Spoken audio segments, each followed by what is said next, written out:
Good morning to all of you. आज हम सीखेंगे डायमेंशन फार्मूला की एप्लीकेशंस के बारे में।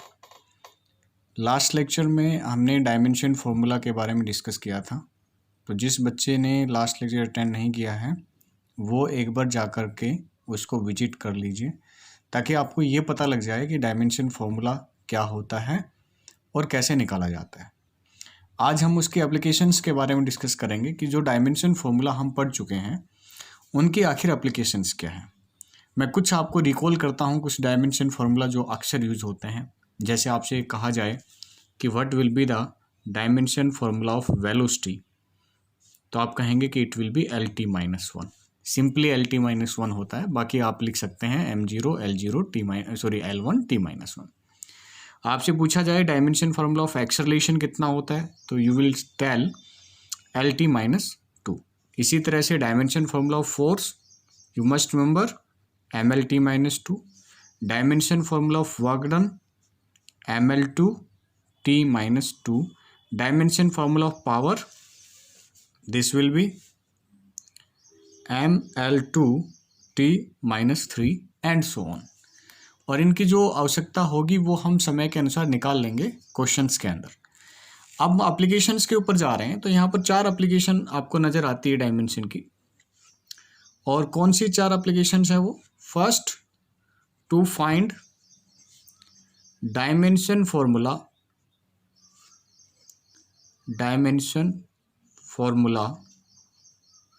Of unknowns.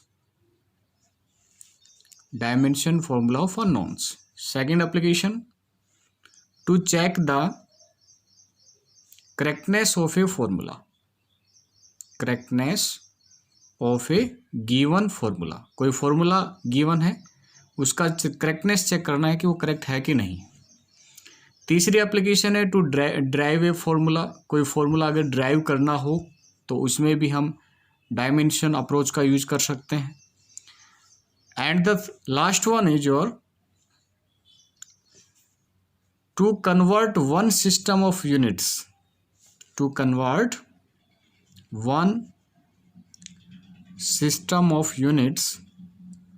into other। जैसे आपसे पूछ लिया जाता है कि बेटा बताओ 1 न्यूटन के अंदर कितने डाइन होते हैं, तो वैसे तो आपको पता है 10⁵ डाइन्स होते हैं, लेकिन डायमेंशन का यूज करके भी हम इसको इजीली निकाल सकते हैं। तो ये जो 4 एप्लीकेशन है इनके बारे में हम डिस्कस करने जा रहे हैं। तो आप पहले ये सब डिस्कस करने से पहले एक बहुत ही इंपॉर्टेंट चीज़ आपको डिस्कस करनी पड़ेगी, और जिसका नाम है principle of homogeneity.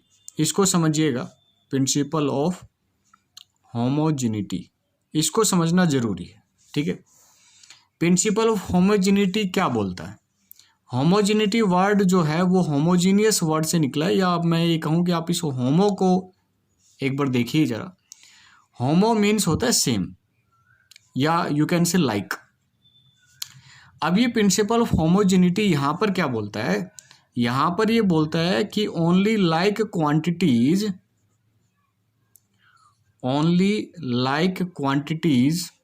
Can be added और subtracted। Only like quantities can be added और सब्ट्रैक्टेड। समझिएगा इसको, इस चीज़ को। केवल जो लाइक क्वांटिटीज, लाइक समझते हैं, लाइक का मतलब होता है एक जैसी, अनलाइक नहीं लेना, एक जैसी लेना। जैसे टाइम है तो टाइम ही लेंगे, लेंथ है तो लेंथ लेंगे, एरिया है तो एरिया लेंगे, फोर्स है तो फोर्स लेंगे। तो ये प्रिंसिपल बोलता है कि only like quantities can be added और सब्ट्रैक्टेड, और इसकी बात सही भी है। अगर मैं आपसे कहूँ, आपसे एक बात मैं अगर पूछता हूँ, एक क्वेश्चन पूछता हूँ कि बेटा ये टाइम है ना, और टाइम, ये टाइम है, तो टाइम में जो आप ऐड करोगे वो टाइम ही ऐड करोगे। टाइम में आप लेंथ ऐड नहीं कर सकते, टाइम में आप मास ऐड नहीं कर सकते। कहने का मतलब है, जरा समझने की कोशिश कीजिएगा। अगर मैं आपको बोलता हूँ, अच्छा इससे पहले एक चीज़ जो मैंने लास्ट लेक्चर में भी आपको बताई थी कि डायमेंशन जो वर्ड है वो कभी क्वांटिटी के साथ में डील नहीं करता, वो हमेशा नेचर के साथ में डील करता है। किसके साथ में डील करता है? नेचर के साथ में। वो अमाउंट के साथ में डील नहीं करता ना। डायमेंशन के अंदर हमें ये बिल्कुल नहीं पढ़ना है कि अमाउंट कितना होगा, हमें क्या पढ़ना है, नेचर कितनी होगी, मतलब क्या चीज़ हमें मिलेगा। तो अगर यहाँ पर हम डिस्कस करें जैसे t प्लस टी, तो आई विल सी t। अब आप कहेंगे सर ये t कैसे आ गया, हमने तो पढ़ा था x प्लस एक्स 2x होता है। यहाँ आपका सिंपल मैथमेटिक्स फेल हो जाता है क्योंकि आप यहाँ डायमेंशन की बात कर रहे हैं, और मैंने आपको बताया कि डायमेंशन का मतलब क्या होता है बच्चे, नेचर होता है। क्या होता है डायमेंशन का मतलब, नेचर। डायमेंशन जो होता है वो नेचर ऑफ ए थिंग के साथ में डील करता है। आप इसको t प्लस टी अनाउंस नहीं करेंगे, आप इसको कहें टाइम प्लस टाइम। अब मैं आपसे पूछता हूं कि अगर टाइम के अंदर टाइम ऐड करोगे तो क्या मिलेगा आपको, आपको टाइम ही मिलेगा, चाहे वो कितना भी मिला हो। जैसे सपोज कीजिए मैं आपको कहता हूं कि 1 सेकंड के अंदर 2 सेकंड ऐड कीजिए, तो कितना आंसर आएगा, आप कहेंगे सर 3 सेकंड। अब वो 3 क्या चीज़ है, वो है तो टाइम ही ना। और यहाँ पर जो मैं बार बार एक चीज़ को रिपीट करूँगा, अगर ये चीज़ आपके समझ में आ गई, आपकी नैया जो है वो पार हो जाएगी, पूरे क्वेश्चन आपको समझने में आने वाले हैं।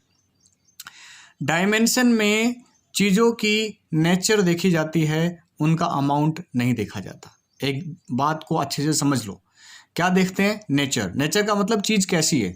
आपने t प्लस टी किया, इसका मतलब t प्लस टी मत इसको प्रोनाउंशिएट कीजिए, आप इसको पढ़िए टाइम प्लस टाइम।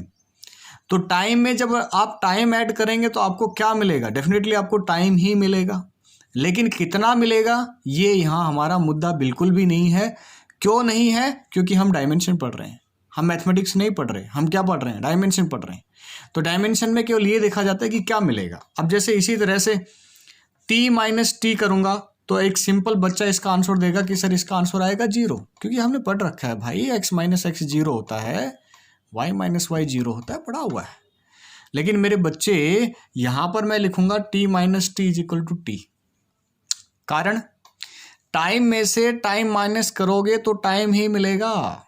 जैसे अगर मैं कहूँ कि 3 सेकंड में से, जैसे कि एग्जांपल लेता हूँ यहाँ पर 3 सेकंड माइनस 2 सेकंड, तो क्या आंसर आया सर, 1 सेकंड आंसर आ गया। अब ये सेकंड है क्या, टाइम ही तो है, सेकंड है क्या, टाइम है। तो इसको टाइम लिखेगा ना, this is also a time, this is also a time and this is also a time, so we can write t minus T is equal to T. अब कुछ बच्चे जो हैं उनके दिमाग में कुछ बातें आ रही होंगी, सर आपने 3 में से 2 माइनस किया, आप 3 में से 3 माइनस क्यों नहीं करते, चलो कर लेते हैं। 3 सेकेंड माइनस 3 सेकेंड, क्या आंसर आया सर आपका, 0। लेकिन मैं आपसे पूछिए 0 है क्या, तो आप यही कहेंगे ना 0 सेकेंड। आप ये तो नहीं कह सकते ना कि 0 मीटर, नहीं कह सकते, 0 गधे 0 घोड़े आप नहीं कह सकते। आप क्या कहेंगे, 3 second minus 3 second equal to 0 second. तो व्हाट इज दिस, हालांकि इसकी वैल्यू 0 है, मुझे भी पता है वैल्यू इसकी 0 है, लेकिन वैल्यू के साथ में तो हमें जाना ही नहीं है, हमें किसके साथ में जाना है, नेचर के साथ में जाना है। तो समझिएगा कि टाइम में से टाइम घटाएंगे तो टाइम ही मिलेगा, चाहे कितना भी मिले। समझ में आ रहा है। इसी तरह से L प्लस एल करेंगे तो L ही आएगा, L माइनस एल करेंगे तो L आएगा, M प्लस M करेंगे तो M आएगा, M माइनस M करेंगे तो भी M आएगा। मास प्लस मास, मास में मास ऐड करोगे, आपसे बोला 1 kg शुगर लीजिए, उसमें 2 kg शुगर ऐड कर दीजिए, क्या बनेगा 3 kg शुगर। वो 3 क्या है, kg है, kg मीन्स वो क्या चीज़ है, मास। तो हमें डायमेंशन के अंदर ये देखना है कि चीज़ क्या है, हमें ये नहीं देखना कि चीज़ कितनी है। इस बात को दिमाग में बैठा लीजिए, ठीक है। मास में से मास माइनस करेंगे, सब्ट्रैक्ट करेंगे तो हमें मास ही मिलेगा। यही बोलता है प्रिंसिपल ऑफ होमोजेनिटी। अच्छा एक और एग्जांपल इसमें लेते हैं। अगर मैं आपसे कहूँ कि भाई आप ना एक काम करो, m प्लस टी ऐड करके बताओ मुझे कितना आएगा, तो जरा सोचो m प्लस टी कितना आएगा, सोचते हैं इस बारे में। देखिए m प्लस टी, उसका मतलब है कि मास प्लस टाइम। तो सबसे पहली चीज़, क्या आप मास और टाइम को ऐड कर सकते हैं, तो उसका आंसर है नो। एक एग्जांपल लेते हैं, आपसे बोला गया मास का एग्जांपल जैसे केजी होता है, यू नो वेरी वेल कि यूनिट केजी होती है इसकी। तो आपको बोला जाए कि 1 kg शुगर के अंदर 1 सेकेंड ऐड कर दो, अरे यार ये कैसी बात हो गई ना, बड़ी अजीब सी बात होगी। 1 kg sugar is mass and इसमें 1 सेकेंड टाइम आप ऐड करो, पॉसिबल है, नॉट पॉसिबल। मतलब ये पॉसिबल ही नहीं है, इसका कुछ नहीं होना, ये पॉसिबल नहीं है ये, ठीक है, ये नॉट पॉसिबल है। बात समझ में आ रही है। एल प्लस टी बोल दिया जाए, नॉट पॉसिबल सर, कुछ नहीं आएगा इसका आंसर, क्योंकि लेंथ में टाइम ऐड ही नहीं हो सकता। आपसे कहा जाए कि आप 1 मीटर कपड़ा लीजिए और उसके अंदर एक जो सेकंड है वो आप उसमें ऐड कर दीजिए, इज इट पॉसिबल? ना, बिल्कुल नहीं, बिल्कुल पॉसिबल नहीं। आपसे बोला जाए एम प्लस एल करो, नहीं जी, ना, नॉट पॉसिबल। समझ में आ रही है बातें? यही बोलता है आपका principle of homogeneity, only like quantities can be added और सब्ट्रैक्टेड। अगर आपको इस तरह के क्वेश्चन में कहीं प्लस या माइनस नजर आ रहा है, आराम से सुनिएगा, सारा बेस यहीं पर बनेगा, आगे की जो प्रॉब्लम्स होने वाली है। अगर आपको कहीं प्लस या माइनस नजर आ रहा है तो उस प्लस से पहले अगर टाइम होगा तो उस प्लस के बाद भी टाइम ही होगा, कोई और चीज नहीं हो सकती। अगर उस माइनस से पहले लेंथ होगी तो उस माइनस के बाद भी लेंथ होगी और आंसर भी लेंथ ही आएगा। समझ रहे हैं ना? लेंथ में से लेंथ माइनस होगा तो लेंथ ही बचेगा। इसी तरह से अगर वो बोले कि भैया एरिया ले लीजिए आप, एरिया, तो एरिया में एरिया ऐड करेंगे तो क्या मिलेगा आपको? एरिया ही मिलेगा और मिलना भी चाहिए। एरिया में से एरिया माइनस करेंगे, अब चूंकि हम डायमेंशन पढ़ रहे हैं तो डायमेंशन में एरिया को ऐसे नहीं लिखा जाता। आपको एरिया का डायमेंशन फार्मूला पता है क्या होता है? L square. तो एल स्क्वायर में जब आप एल स्क्वायर ऐड करेंगे तो एल स्क्वायर ही मिलेगा सर, समझने की कोशिश कीजिए इस चीज़ को। इसी तरह से अगर आप वॉल्यूम लेते हैं एल क्यूब, तो एल क्यूब में एल क्यूब ऐड करेंगे तो सर आपको एल क्यूब ही मिलेगा। Volume plus volume equal to volume. आपको ये नहीं देखना कि वो वॉल्यूम कितना मिला, 2 गुना मिला, 3 गुना मिला, कितना मिला, ये नहीं देखना, आपको देखना है कि क्या मिला। बार बार बोल रहा हूँ इस चीज़ को। इसी तरह से अगर मैं आपको बोलता हूँ कि MLT-2 माइनस MLT-2, तो आंसर भी आपके पास क्या आएगा? MLT-2। आप याद कीजिए MLT-2 किसका डायमेंशन था, याद कीजिए। तो ये डायमेंशन था फोर्स का, ठीक है। तो फोर्स में से फोर्स माइनस करेंगे तो फोर्स ही मिलेगा, होता है, और फोर्स में से फोर्स ही माइनस हो सकता है। आप कोई और चीज़ यहाँ नहीं लिख सकते। अगर मैं आपको बोलूँ कि सर इसका आंसर बताओ, MLT-2 एंड माइनस MLT-1, बताइए जरा इसका आंसर क्या आएगा, सोचते हैं। MLT-2 minus MLT-1, not possible, इसका कोई आंसर आ ही नहीं सकता। जो आंसर नहीं आ सकता क्योंकि ये माइनस साइन से पहले जैसे चीज़ है वैसी चीज़ बाद में नहीं है। कैसे पता लगा बाद में नहीं है? देखो ना, डायमेंशन फार्मूला अलग अलग है। ये डायमेंशन फार्मूला आपका फोर्स का होता है और ये जो डायमेंशन फार्मूला है वो आपका लीनियर मोमेंटम का, mass into velocity, linear momentum आप पढ़ते हैं उसका होता है। तो आप फोर्स में से लीनियर मोमेंटम माइनस नहीं कर सकते भाई, फोर्स में से फोर्स ही माइनस होगा, फोर्स के अंदर फोर्स ही ऐड होगा। और यही बोलता है आपका प्रिंसिपल ऑफ होमोजेनिटी। अगर ये चीज़ आपको समझ में आ गई, आपकी नैया पार हो गई, आप आराम से कर लेंगे इस चीज़ को। आगे जो आपकी प्रॉब्लम्स आने वाली आराम से कर लेंगे। बस आपको ये ध्यान रखना है कि only like quantities can be added और सब्ट्रैक्टेड, केवल ये चीज़ ध्यान रखनी है।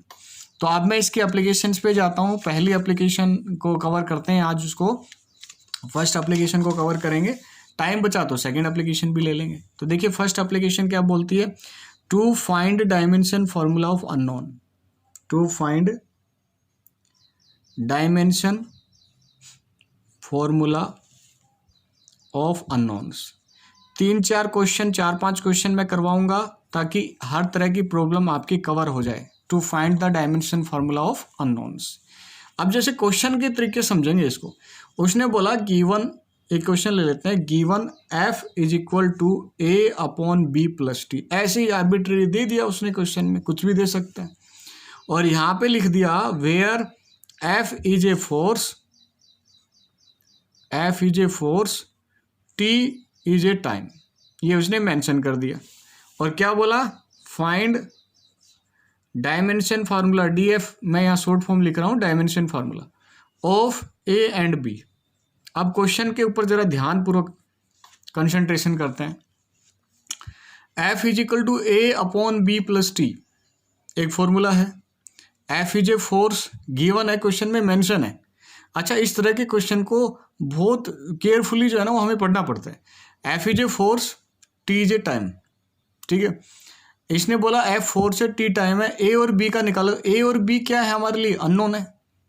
डेफिनेटली ए और बी के बारे में तो कुछ नहीं दे रखा, तो इसका मतलब ए और बी क्या है, अननोन्स है, उनका डायमेंशन निकालना है।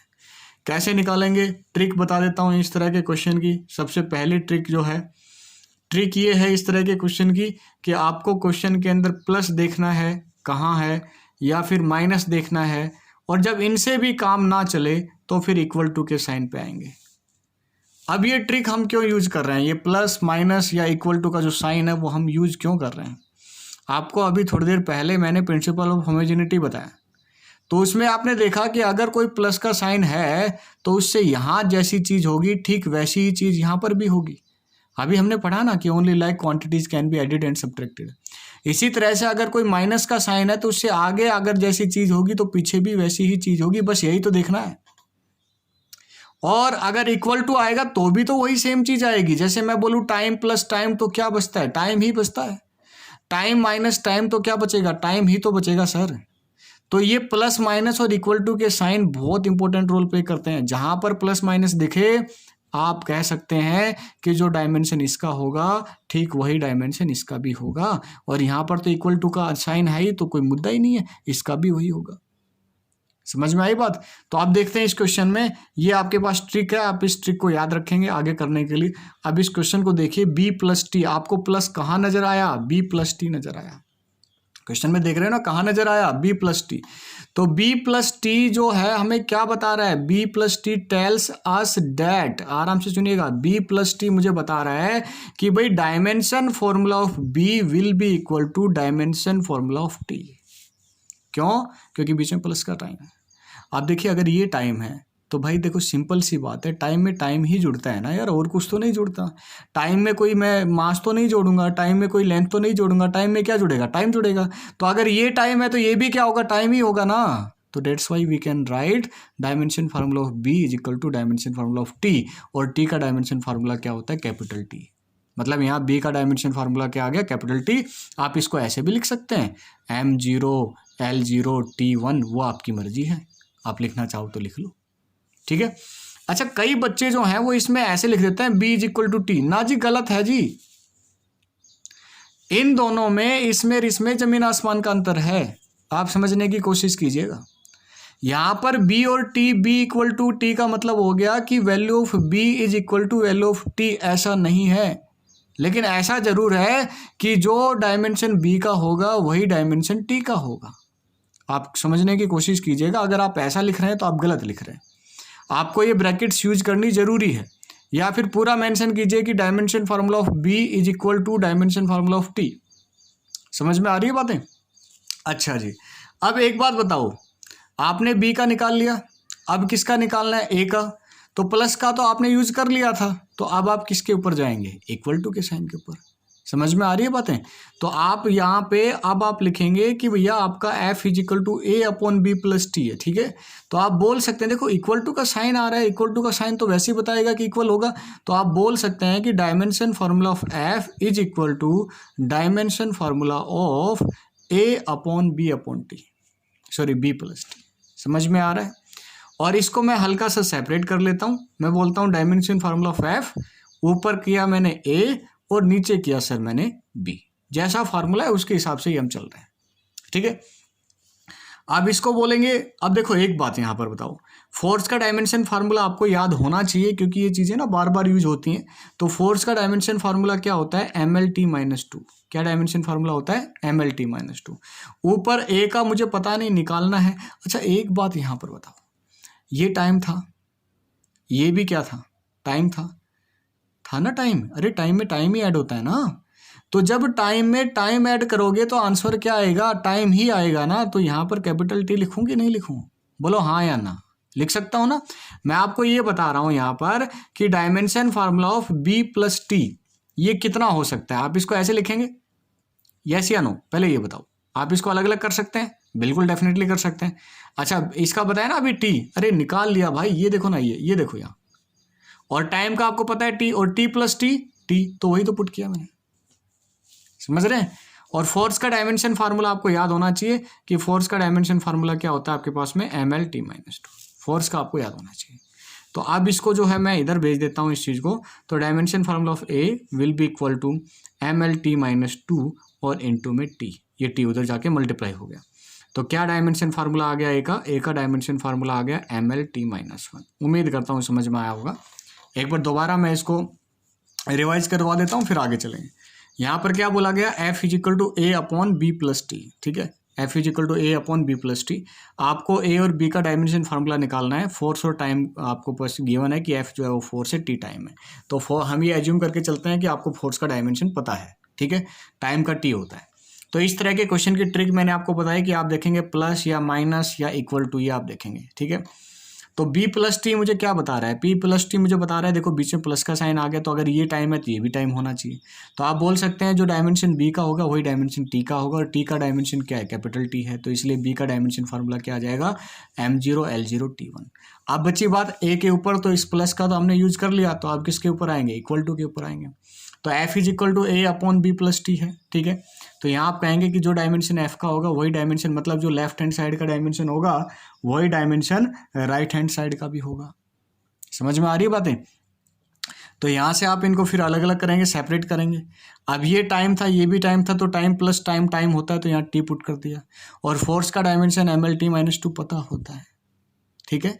तो यहाँ से किसका डायमेंशन निकल जाएगा, ए का डायमेंशन। अब इसी तरह के क्वेश्चंस को आगे बढ़ाते हुए एक एग्जांपल और लेते हैं, आपको समझाते हैं। एक क्वेश्चन और लेते हैं इसमें। देखिए अगला क्वेश्चन क्या है, α/T² = FV + β/x²। ये क्वेश्चन दे रखा है, और इसमें इन्होंने गिवन है कि F is your force, V is your velocity, given है क्वेश्चन में, अपनी तरफ से नहीं लिख रहा। T जो है वो टाइम है, और X is a distance, X is a distance. और आपको क्या करना है, find dimension formula of alpha and beta. समझिए जरा, find dimension formula of alpha and beta, ठीक है। तो तरीका वही है जो मैंने आपको बता रखा है। आप सबसे पहले ट्रिक आपको बता रखी है कि आप प्लस और माइनस को देखिए, सर कहीं प्लस माइनस कहीं ना कहीं तो मिलेगा, और प्लस माइनस से जब काम ना चले तो इक्वल टू पे जाओ। तो देखो यहाँ पर ये प्लस नज़र आ रहा है आपको, बोलो नज़र आ रहा है कि नहीं आ रहा। तो आप इसको कह सकते हैं FV + β/x²। ये जो चीज़ है ये मुझे क्या बता रही है, इज टेलिंग अस, क्या बता रही है कि dimension formula of FV must be equal to dimension formula of β/x²। मतलब जो ये प्लस है या जो माइनस होगा वो भी इक्वल टू में चेंज हो जाएगा। कब, जब आप क्या लेंगे, डायमेंशन फार्मूला लेंगे। आप इसको अगर सीधा याद रखना चाहें तो आप सीधा भी याद कर सकते हैं कि जैसे ही ये ब्रैकेट लगेंगी, जैसे ही ये ब्रैकेट लगेंगी तो प्लस माइनस भी किस में चेंज हो जाएगा, इक्वल टू में। इसको सीधा याद कर लो, कोई दिक्कत नहीं। और जो इक्वल टू होगा वो तो इक्वल टू रहेगा ही, उसमें तो कोई डाउट नहीं है।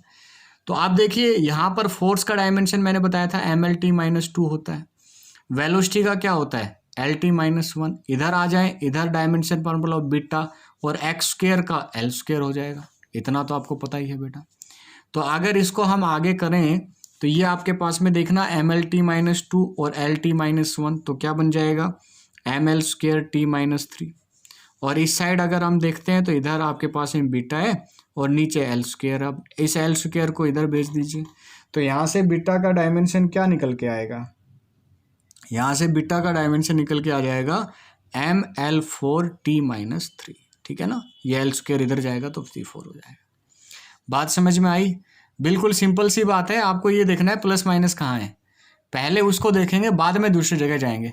तो यहाँ पे ये प्लस था तो आपको पता लगा कि भाई अगर ये जो इन दोनों का डायमेंशन सेम होगा, प्रिंसिपल ऑफ होमोजेनिटी बोलता है कि जब डायमेंशन नेचर सेम होती है तभी आप ऐड कर सकते हैं।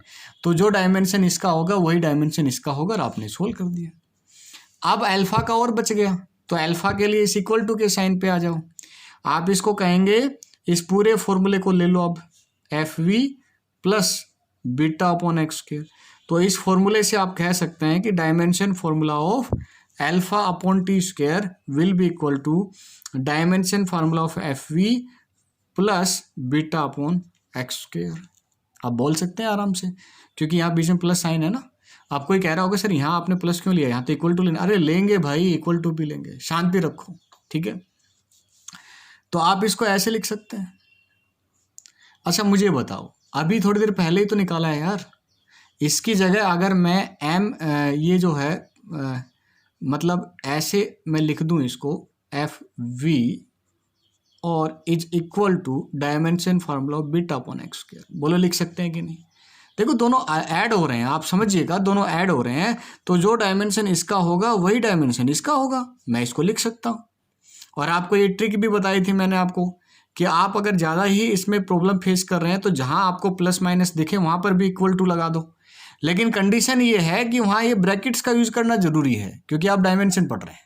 ठीक है, तो आप इन दोनों को देखिए, आप इसका तो हमने यूज कर लिया ना पहले ही, इसको छोड़ो, आप इन दोनों को देखो। Dimension formula of alpha T square का क्या होगा टी स्क्वायर, और इसका भी थोड़ी देर पहले किया, फोर्स का M L T minus two, velocity का एल टी माइनस वन, तो आप इसको लिख सकते हैं dimension formula of alpha upon T square, और यहाँ आ जाएगा M L square T minus three, और इसको मैं इधर भेज देता हूँ, तो एल्फा का जो डायमेंशन फार्मूला आएगा वो आपके पास में आ जाएगा एम वन L2 और T माइनस वन, ये प्लस टू है इधर जाएगा माइनस थ्री और प्लस टू माइनस वन, तो ये डायमेंशन निकल गया अल्फा का। उम्मीद करता हूं कि आपको ये पूरी अप्रोच जो है वो समझ में आ रही है, और डेफिनेटली आ रही होगी, इसमें ऐसी कोई बड़ी चीज़ नहीं है, कोई खास चीज़ नहीं है, बिल्कुल आसान सी अप्रोच आप लोगों को बताई है मैंने एक स्पेशल। ठीक है, अब इसी तरह से इसको और आगे बढ़ाते हैं। एक बड़ा अच्छा क्वेश्चन है, क्वेश्चन नेक्स्ट, एक वांडरवाल इक्वेशन होती है अपने पास में, van der Waal equation for real gas. ये जब आप रियल गैसेस के बारे में पढ़ेंगे तो उस समय आप स्टडी करेंगे van der Waal equation for real gas. और क्या होती है वो इक्वेशन, वो मैं यहाँ लिख रहा हूँ, P minus A upon V square into V minus B is equal to NRT, ये इक्वेशन आपके पास। ठीक है, मोस्टली तो यही मिलती है, कई बुक्स इसको मॉडिफाई भी कर देती है, लेकिन इसका जो मोस्ट कॉमन फॉर्म है वो यही है। और इसमें क्या चीज़ है मैं बता देता हूँ, इसमें दे रखा है P is the pressure, V is the volume, R is universal gas constant. आज आप इसको यूनिवर्सल गैस कांस्टेंट का डायमेंशन फार्मूला निकाल के भी दिखाएंगे आपको, universal gas constant. T is your temperature, and N is your number of moles. ये गैस के केस में इक्वेशन होती है। ठीक है, उसने बोला कि find dimension formula of A and B। क्या बोला बच्चे उसने, find dimension formula of A and B। ऐसा ही एक क्वेश्चन एक बच्चे ने जो लास्ट जो हमारा लेक्चर था वीडियो लेक्चर, उस पर एक कमेंट किया हुआ है, और उस कमेंट में ऐसा ही एक क्वेश्चन है। उसमें वहाँ पे मुझे एग्जैक्टली याद नहीं आ रहा कि वो था क्या, लेकिन ऐसा ही है, ये पक्का है। उसमें शायद यहाँ पर V/N या ऐसा कुछ था। तो आप इस अप्रोच को समझ लें। उस बच्चे से मेरी रिक्वेस्ट ये है कि जो मैं अभी ये क्वेश्चन जो करवा रहा हूँ, इस क्वेश्चन को आप समझें, और इसी क्वेश्चन के बेस के ऊपर वो क्वेश्चन होगा। ठीक है, तो इसको यहाँ करें और फिर उसको आप करके देखें कि भाई आपका क्या आंसर आ रहा है, आप जो चाह रहे हैं वो आंसर सही आ रहा है कि नहीं आ रहा। मुझे एग्जैक्टली इस समय क्वेश्चन याद नहीं आ रहा वो, और चूंकि रिकॉर्डिंग चल रही है तो वो क्वेश्चन मैं इस समय निकाल भी नहीं सकता। ठीक है, तो यहाँ पे देखिए कैसे करेंगे। अब ये इक्वेशन बड़ी भयंकर सी आपको नजर आ रही है, इतनी लंबी चौड़ी इक्वेशन है, आप समझेंगे यार पता नहीं सर ने क्या दे दिया। प्रेशर का डायमेंशन फार्मूला आप निकाल सकते हो, मैं बताऊंगा अभी। वॉल्यूम का भी आपको पता होता है। ये जो यूनिवर्सल गैस कांस्टेंट है, इसका डायमेंशन याद नहीं होता बच्चों को, कुछ बच्चों को निकालना आता है तो कुछ को निकालना नहीं आता। ठीक है, तो आप देखो इनसे हमें कोई मतलब नहीं है। ये जो NRT है ना, इनका इस क्वेश्चन में कोई यूज ही नहीं है। आपको ट्रिक मैंने बता रखी है, और क्या बता रखी है कि आपको ये देखना है प्लस और माइनस कहाँ है। तो आप देखो, ये देखो ना, ये फैक्टर नजर आ रहे हैं, तो पहले आप एक को ले लीजिए, फिर आप दूसरे को ले लेंगे। आप मुझे बताओ कि ये अगर P minus A by V square है, तो इसका मतलब हम ये लिख सकते हैं ना कि dimension formula of P is equal to dimension formula of A upon V square. बोलो लिख सकते हैं कि नहीं, बीच में माइनस आ रहा है ना बेटा, तो अगर ये प्रेशर है तो ये भी प्रेशर होना चाहिए। Only like quantities can be added और सब्ट्रैक्टेड। प्रेशर में से प्रेशर ही माइनस होता है, बाकी माइनस नहीं होता डियर। ठीक है, अच्छा प्रेशर का कैसे निकालें, तो मैं यहाँ पर एक थोड़ा सा हल्का सा आपको ओवरव्यू दे देता हूँ। प्रेशर का फार्मूला होता है फोर्स अपॉन एरिया। प्रेशर का फार्मूला फोर्स अपॉन एरिया होता है। फोर्स का dimension MLT minus two, area का डायमेंशन L स्क्वायर, L से L कैंसिल होगा, एक बचेगा ऊपर जाएगा, तो क्या आ जाएगा ML माइनस वन T-2। तो आप यहाँ पर बोल सकते हैं कि प्रेशर का क्या आ गया, ml-1 T-2। और इधर क्या है बेटा, ऊपर मैं A ले लेता हूँ, नीचे वॉल्यूम है। तो वॉल्यूम का तो डायमेंशन फार्मूला आपको पता ही होगा, L³ होता है, L³। और उसका स्क्वायर भी करना है क्योंकि यहाँ स्क्वायर है ना। तो ये हो जाएगा आपके पास में ml-1 T-2, और यहाँ पर आ जाएगा dimension formula of A upon L6। 6 क्यों आ गया, 3 × 2, ठीक है। इसको आप इधर भेजिए सर, तो ये 6 है, ये -1 है, तो ये 5 हो जाएगा। तो dimension formula of A will be equal to ml5 और T-2। तो ये चीज़ें हैं आपके पास में, ठीक है। समझ में आई बातें पूरी, हमें इसकी कोई आवश्यकता ही नहीं पड़ी। आप डर रहे थे कि पता नहीं यार यूनिवर्सल गैस कांस्टेंट का क्या होगा, टेम्परेचर का क्या होगा, कैसे करेंगे। देखो कितना आसान सा क्वेश्चन था, बड़ा ही आसान क्वेश्चन है। अब ये दूसरे को ले लो आप, यहाँ से आपका ए का निकल गया, आप किसका निकालना था आपको, बी का, तो आप बी का ले लीजिए। आ जाओ सर बी का ले लेते हैं, वी माइनस बी को लिया। तो एक बात बताओ, ये अगर वॉल्यूम है तो बेटा ये भी तो वॉल्यूम ही होगा ना। अरे वॉल्यूम में से वॉल्यूम ही माइनस होता है, वॉल्यूम में से वॉल्यूम ही माइनस होता है, समझो जरा इस चीज को। तो v माइनस बी, इसका मतलब आप लिख सकते हैं dimension formula of volume is equal to dimension formula of B. समझ में आया। तो यहां से आप कह सकते हैं कि dimension formula of B will be equal to क्या चीज, L³। बस निकल गया, और कुछ करना ही नहीं था। तो ए का भी निकल गया, बी का भी निकल गया। बोलो इतना आसान है। अब इसमें एक केस करवा देता हूं मैं आपको, यूनिवर्सल गैस कांस्टेंट का डायमेंशन फार्मूला आप कैसे निकालेंगे। Universal gas constant, universal gas constant जो आर है ना, एक होता है universal gravitational constant capital G, वो एक अलग चीज है। यहां पर हम बात कर रहे हैं universal gas constant capital R. तो आप देखो जो इक्वेशन जो आपको यहां पर ऊपर बताई गई है उसी का हम यूज करेंगे। अगर आप ध्यानपूर्वक देखें तो एक अपने पास में इक्वेशन होती है PV is equal to nRT। ये इक्वेशन किसके लिए है, अगर आप इनको डायमेंशनली दोनों इक्वेशंस को देखें, ये इक्वेशन रियल गैस के लिए है, P minus A upon V² V minus B is equal to n। और ये इक्वेशन है आइडियल गैस के लिए। रियल और आइडियल आप अंतर तो समझते ही होंगे। अब एक बात समझिए, देखो ये प्रेशर था ना, अगर ये प्रेशर है तो ये भी प्रेशर होगा, ये कंप्लीट। और प्रेशर में से प्रेशर माइनस होगा तो प्रेशर ही बचेगा, तो वो मैंने यहाँ लिख लिया, कोई दिक्कत किसी को। ये वॉल्यूम है, वॉल्यूम में से वॉल्यूम माइनस होगा तो क्या बचेगा, वॉल्यूम ही बचेगा, वो मैंने यहाँ लिख लिया। तो कोई दिक्कत तो नहीं है ना। ये प्रेशर है और ये क्या चीज़ है, वॉल्यूम है, वही तो चीज़ थी। ये कंप्लीट क्या था, ये कंप्लीट था प्रेशर। प्रेशर में से प्रेशर माइनस होता है तो प्रेशर ही बचता है। तो ये कंप्लीट प्रेशर है, ये कंप्लीट वॉल्यूम है, तो बार बार मेंशन करने की जरूरत ना पड़े। तो ये इक्वेशन भी सही है, आप इसका यूज कर सकते हैं। तो यहां से आप क्या बोलेंगे, R is equal to PV upon NT, ठीक है। तो डायमेंशन फार्मूला ऑफ R क्या होगा, आपका प्रेशर का मैंने अभी बताया था ml-1 T-2। वॉल्यूम का आप जानते हैं L³। अच्छा n क्या है, n है नंबर ऑफ मोल्स। तो ये जो नंबर ऑफ मोल्स हैं, इनमें कुछ बुक्स हैं जो यूज करती हैं और कुछ बुक्स हैं जो यूज नहीं करती। तो मैं यहाँ पर यूज कर रहा हूँ क्योंकि मुझे लगता है कि यहाँ यूज करना चाहिए। जब आ रहा है मोल्स आ रहा है, तो आपने क्वांटिटी ऑफ मैटर पढ़ा था ना, क्वांटिटी ऑफ मैटर का डायमेंशन फार्मूला मोल होता है।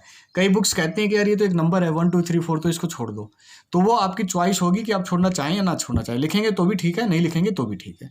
तो जो n है उसका होता है MOL, मैं लिख रहा हूँ यहाँ नंबर ऑफ मोल्स का। और टेम्परेचर का क्या होता है, टेम्परेचर का या तो K होता है या फिर थीटा होता है। अलग अलग बुक का अलग अलग नोटेशन है। कुछ बुक ऐसी हैं जो कि K यूज करती हैं, कुछ बुक ऐसी हैं जो थीटा यूज करती हैं, ठीक है।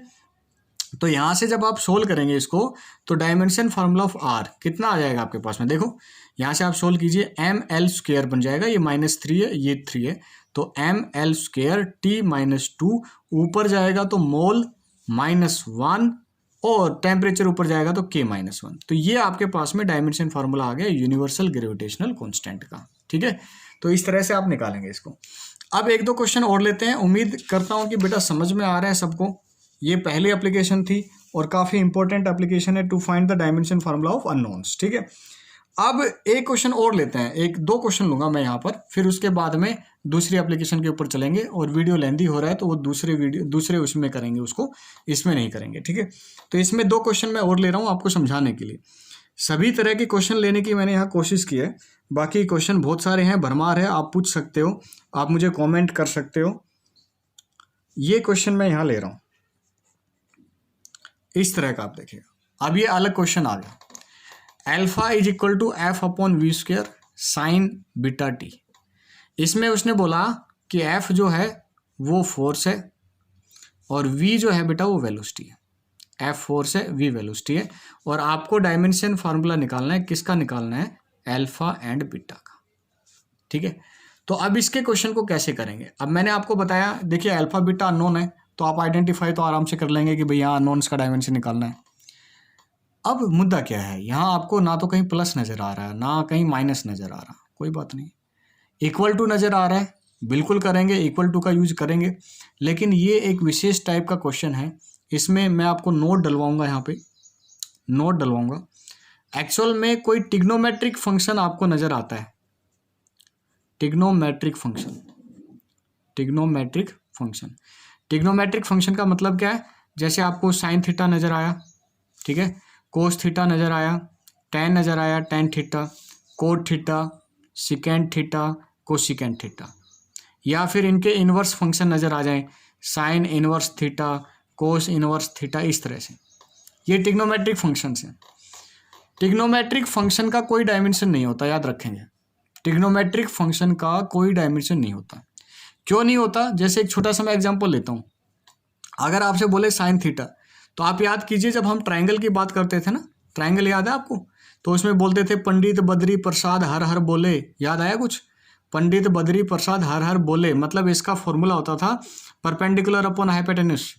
अब परपेंडिकुलर एक लेंथ है, हाइपोटेन्यूस भी क्या है? एक लेंथ है, लेंथ से लेंथ क्या होगी? कैंसिल, तो कोई डायमेंशन नहीं होगा उसका। उम्मीद है समझ में आ रहा है। और इसी तरह जो ये एंगल है ना थीटा, इसका भी कोई डायमेंशन नहीं होता। एंगल का बेसिक फॉर्मूला क्या होता है? एंगल का फॉर्मूला होता है आर्क अपॉन रेडियस। एंगल का फॉर्मूला क्या होता है? Arc upon radius. Arc is a kind of length, radius is also a kind of length, तो लेंथ से लेंथ कैंसिल होगा, थीटा का भी नहीं होगा। तो ना तो थीटा का डायमेंशन फार्मूला होने वाला है और ना ही साइन थीटा का होने वाला है, ये अपने दिमाग में बैठाओ, ठीक है। इसी तरह से कुछ अपने पास में लॉगरिथम फंक्शन होते हैं। लॉगरिथम फंक्शन, लॉगरिथम फंक्शन में क्या आता है? जैसे लॉग आ गया, लॉग एक्स, ठीक है, लॉग ई एक्स आ गया, या फिर इसको ऐसे भी लिख देंगे लॉग 10x, या फिर इसको ऐसे भी लिखा जाता है ln x, अलग अलग नोटेशन है। log 2x एक्स स्क्वायर फ्लांट का कुछ भी यूज हो सकता है। तो जहां पर आपको क्वेश्चन में log दिखाई दे या ln दिखाई दे, तो आप समझ जाना कि ये log की बात हो रही है, ये लॉगरिथम फंक्शन है। इसी तरह से एक्सपोनेंशियल फंक्शन होते हैं। एक्सपोनेंशियल फंक्शन, एक्सपोनेंशियल फंक्शन जो e की पावर वाले हैं, जैसे e raise to power x आ गया, e raise to power x square आ गया, ये एक्सपोनेंशियल फंक्शन है, ठीक है। कुछ और भी यहाँ पर हो सकता है। इसी तरह से पावर फंक्शन, पावर फंक्शन समझते हैं? मैं लिख दूँ यहाँ पर 2 रेज टू पावर x, ये पावर फंक्शन है, इसकी पावर में जा रहा है। यहाँ नंबर है, यहाँ नंबर है, ये इसकी पावर में जा रहा है। नंबर के अलावा कुछ नहीं होगा, याद रखना। मतलब नंबर की पावर की बात कर रहा हूँ मैं, क्योंकि ये पावर तो किसी की भी हो सकती है। तो पावर फंक्शन में आप कंफ्यूज मत होना। यहाँ पर मैं पावर फंक्शन ऐसी चीज़ों के लिए डिनोट कर रहा हूँ जिसमें नीचे कांस्टेंट नंबर होता है, ऊपर कुछ भी हो सकता है, ठीक है। तो ये जो सारी चीज़ें आपको जब नज़र आ जाएं, ये सारी की सारी चीज़ें क्या होती है? Dimension less. इसको दिमाग में बैठा लो, ये सारी की सारी चीज़ें क्या होती है? डायमेंशन लेस होती है, ठीक है। तो इस कंसेप्ट का हमें यूज़ करना है। अब मैं क्वेश्चन पे वापस आ जाता हूँ। क्वेश्चन पे आपको प्लस माइनस कहीं नज़र नहीं आ रहा, भूल जाओ, कोई ज़रूरत नहीं है उसकी। अब फिर आपको देखा कि यार इसमें तो साइन आ रहा है, और सर ने बताया था कि जो साइन जो होता है वो डायमेंशन लेस होता है, ठीक है। तो साइन डायमेंशन लेस होता है, तो आ जाओ। Sign beta T, sign beta T must be dimension less, dimension less. इसका मतलब ये हुआ कि अगर मैं आपसे बीटा टी का डायमेंशन पूछूं, किसका? बीटा टी का, तो उसका डायमेंशन आएगा m0 l0 t0। इसको ये मत लिख देना कहीं आप ये लिख दो कि beta T is equal to 0, ना ना ना, ये गलत हो जाएगा। Beta T is equal to 0 नहीं लिखना। डायमेंशन नहीं है, डायमेंशन लेस है, इसका मतलब उसकी पावर 0 आएगी, ठीक है ना, पावर 0 आएगी। कई बुक्स में जैसे इसकी पावर 0 है तो इसकी जगह आप 1 भी लिख सकते हैं। जैसे यहाँ पर ये पूरा ना लिख कर आप लिख दें 1, तो 1 का मतलब क्या हुआ कि उसकी पावर जो है वो 0 है। जब किसी चीज़ की पावर 0 होती है तो 1 होता है। तो आप उसको लिखें ना, कंफ्यूज हो जाएंगे। आप ऐसे ही लिखें, डायमेंशन लेस का मतलब m0 l0 t0, 0 नहीं, ये वाला नहीं है, ना ना, ऐसे यूज नहीं करना, ठीक है। तो यहाँ से डायमेंशन ऑफ बीटा और टी का आपको पता है टी होता है, और ये हो जाएगा m0 l0 t0। आप इसको इधर भेज दीजिए, जब आप ऊपर लाएंगे तो आपका आंसर आ जाएगा t-1। इसका मतलब बीटा का डायमेंशन फार्मूला क्या आ गया, t-1। बात समझ में आई। अब आप इस पे फॉर्मूले पे आ जाओ, क्योंकि आपको अल्फा का भी निकालना है। Alpha is equal to f/v² sine beta T. अब ये पूरा डायमेंशन लेस है, ये जो कंप्लीट है ये आपका डायमेंशन लेस है, तो इसको आप भूल जाओ, इसकी कोई आवश्यकता नहीं है। तो बचा क्या, ये बचा। तो आप बोल सकते हैं dimension formula of alpha dimension formula of f/v²। उम्मीद है समझ में आया होगा। अब आप इनका डायमेंशन पुट कीजिए। फोर्स का डायमेंशन क्या होता है, ml/t-2, वेलोसिटी का L/t-1, लेकिन वहाँ स्क्वायर है तो स्क्वायर करेंगे ml/t-2 L²t-2, और जब ये ऊपर जाएगा तो आप देख पा रहे हैं 1 से 1 कैंसिल, ऊपर जाएगा -1, ठीक है, और इससे ये कैंसिल आउट हो जाएगा। मतलब आपका क्या आएगा, ml-1t0। ये आपके पास में अल्फा का डायमेंशन फार्मूला आ गया। समझ में आ रही है बातें। तो इस तरह के करना है। अब मैं आपको ना 2 क्वेश्चन दे रहा हूँ जो आपको करके मतलब करके देखना है, और मुझे आंसर में कमेंट में आंसर करना है, ठीक है। एक क्वेश्चन आप देखिएगा इसी तरह का है, alpha is equal to f/v² upon बीटा² log e। देखो log आ गया तो आप समझ जाना, log e 2π beta upon v², where f is a force, v is your velocity, ठीक है। और आपको फाइंड करना है dimension formula of alpha and beta, ये फाइंड करना है, ठीक है। आंसर मैं आपको बता देता हूँ, आंसर मैच जरूर करना और कमेंट में आंसर भी डालना कि आपका सही आया कि नहीं आया। तो अल्फा का जो आएगा date will be m1l-1t0। Alpha के लिए बता रहा हूँ, अल्फा का डायमेंशन आएगा अपने पास में m1l-1t0, ठीक है, ये आएगा। और बीटा का डायमेंशन क्या आने वाला है, बीटा का डायमेंशन आपके पास में आएगा L2t-2, L2t-2। ये आंसर है इसका, मैच जरूर करना है इसको। दूसरा क्वेश्चन लीजिए, और P is equal to C/t plus dt। यहाँ पर P जो है वो पावर है, T जो है वो टाइम है, और आपको डायमेंशन फार्मूला फाइंड आउट करना है किसका, C एंड D का। और ये एक आसान सा क्वेश्चन है, इसका आंसर मैं आपको नहीं देने वाला, आपको स्वयं इसका आंसर जो है वो मुझे भेजना पड़ेगा, ठीक है। तो ये डायमेंशन की पहली एप्लीकेशन थी। उम्मीद है कि सब कुछ चीज़ें आपको समझ में आ रही है। तो मिलते हैं नेक्स्ट लेक्चर में, और उसके दौरान हम नेक्स्ट एप्लीकेशन की बात करेंगे, नेक्स्ट एप्लीकेशन की, ठीक है।